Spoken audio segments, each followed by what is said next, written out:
Hello, today I'm going to explain a pattern recognition problem. We are going to look at a pedestrian detection system. There are two possible types of errors in such a system. The two wrong classifications could be, firstly, you have a false positive. For example, there is no actual pedestrian. So actually there is no pedestrian, but the system is predicting that there is. So we call this one the type 1 error, also known as false positive. The second wrong classification could be a false negative, where actually there is a pedestrian, but the system predicts there is not. So we call this one type 2. So type 1 and type 2 errors have different consequences. If you imagine a pedestrian detection system on an autonomous vehicle. So these different consequences, we call them risk. We therefore have to quantify the cost or the risk of each type of error, type 1 and type 2. Okay, so we are going to define the risk for each classification. For this particular problem, let us consider a two-class scenario. We have class 1, W1, which is the pedestrian class. We have a pedestrian. Class 2, W2, there is no pedestrian. Now, if we define the cost, lambda ij, which means that for lambda ij, the actual class is I and the predicted class is j. So we can come up with a risk equation with respect to W1 prediction, that is the class W1 prediction. So the loss, it will be equal to the probability of class W1 given feature X multiplied by the cost, lambda 11. Okay, lambda 11 means the actual class is 1 when the predicted class is 1. So in this case, you have a true positive prediction. Plus, you have lambda 21 multiplied with the probability, we call it also the posteriori probability, W2 given X. Okay, for lambda 21, it means that the actual class is 2 when the predicted class is 1. Okay, so this is the false positive. For the true positive, actual class is 1, predicted class is 1. Okay, for the false positive, actual class is 2 and predicted class is 1. So this will be the risk or loss with W1 prediction. We can also rewrite this expression in terms of prior probabilities and the conditional probability of X given W1. So we just have to substitute the posteriori probability with the prior probability and the conditional probability of X given W1. We can write a similar risk and loss equation with W2 prediction.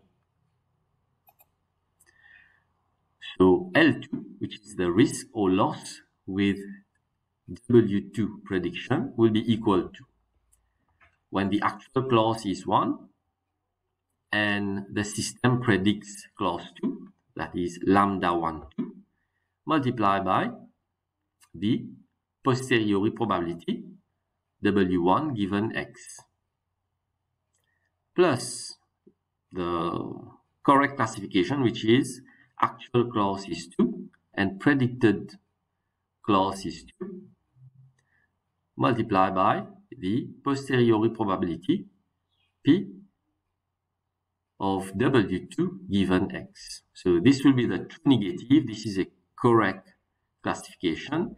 And the first component will be a false negative, a wrong classification. We can again rewrite this expression in terms of its prior probabilities, probability W1 and the conditional probability of X given W1. So we have these equations that express the risk or loss with W1 prediction and W2 prediction. Now for classification, we assign the observation or the feature value X to W1 if the risk or loss of L1 is less than that of L2. Or we assign X to W2 if the loss or the risk of L2 is less than L1.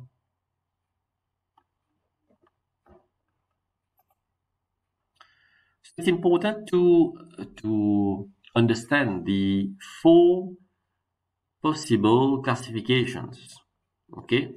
And each classification has an associated cost. Lambda 11 is the cost when the actual clause is W1 and the predicted clause is W1. So this is the true positive. It is a correct classification. Lambda 21 is the cost when the actual clause is W2 while the predicted clause is W1. This is the false positive. It is a wrong classification and it has a cost. Then you have lambda 22. This is the cost when the actual clause is W2 and the predicted clause is W2. Again, this is a correct classification. It is the true negative. And then you have lambda 12, which is the cost when the actual clause is W1. W1, remember, this is for the pedestrian clause, while the predicted clause is W2. That is the no pedestrian clause. Okay, so we have to refer to the index that we associate with the lambda. The first index gives the actual clause. The second index gives the predicted clause. Okay, the predicted clause is also the clause decided by the system. Okay, that's why we call it predicted clause. And we apply the 2 rules to decide which classification we obtain for a particular value of X. Now these 2 expressions of L1 less than L2 or the other one L2 less than L1, we can express them either using posterior probabilities or in terms of conditional and prior probabilities. Okay, let's take the example for L1 less than L2. In the case where we have to assign, we will assign the feature to clause W1, which is pedestrian. So this is the equation, okay, of L1 and less than L2. I'm writing it in terms of posterior probabilities. You will note that the components of L1 contains both the posterior probability of W1 given X and posterior probability of W2 given X. Okay, same on the other side. I want to have a common probability on each side. So I swap the components so that I get probability W1 given X. This is common on the left hand side within brackets lambda 11 minus lambda 12. Okay. And on the other side, I will have probability W2 given X times lambda 22 minus lambda 21. So this is the equation that I have for L1 less than L2 using the posterior probabilities. And I can evaluate this if I know lambda, the cost functions, the lambdas 1, 1, 1, 2, 2, 2, and 2, 1. Okay. And I can also substitute the posterior probabilities with the conditional and prior probabilities using Bayes formula. Okay. If I want to know the boundary for the classification, okay, I put equal to instead of less than, and I solve the equation. Okay, this gives me the decision boundary for the classification. You can do the same for the other scenario where L2 is less than L1, which means we decide clause W2. So we start with the same formula as in the previous slide, and we will end up with the following equation, the following expression. So this method is called the Bayes minimum risk classifier. Okay, so next I will take an example in another video to show you how we apply the Bayes minimum risk classifier in a particular problem.